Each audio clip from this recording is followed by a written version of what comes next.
இதை வச்சுக்கோங்க. கண்டிப்பா இது உங்களுக்கு உதவும். ரொம்ப நன்றிங்க ஐயா, பெரிய உதவி. ஐயோ, இதெல்லாம் வேண்டாம். உங்களை நாங்க நீ நல்லபடியா படிங்க.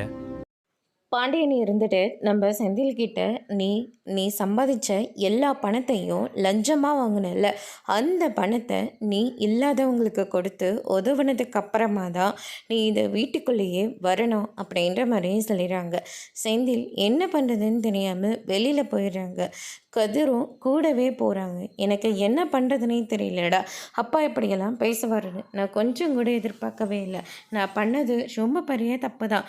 அதுக்காக எனக்கு இவ்வளோ பெரிய தண்டனையா அப்படின்ற மாதிரி சொல்லிடுறாங்க.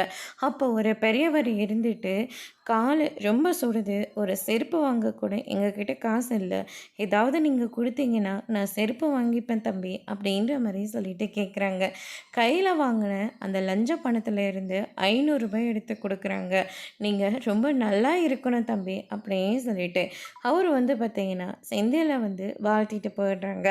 இதை தானே அப்பா உங்ககிட்ட இருந்து எதிர்பார்க்குறாங்க. இல்லாதவங்க இன்னும் இவங்கள மாதிரி எத்தனையோ பேருங்க இருக்காங்க. அவங்க எல்லாத்துக்கும் நீங்கள் அந்த பணத்தில் இருந்து கொஞ்சம் கொஞ்சம் செலவு பண்ணிடுங்க அப்படின்ற மாதிரி சொல்லிடுறாங்க. அதுக்கடுத்து தான் நடந்து போயிட்டே இருக்கிற போது ஒரு பொண்ணு காலேஜில் சேர முடியல, பணம் இல்லைன்னு சொல்லிட்டு ரொம்ப வருத்தத்தோடு இருக்காங்க.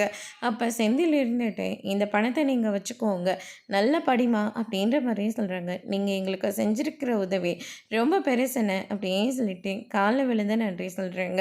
அதுக்கடுத்து தான் வீட்டுக்கு போனதுக்கப்புறமா நான் இந்த மாதிரிலாம் பண்ணப்பா அப்படின்ற மாதிரி சொல்லிடுறாங்க.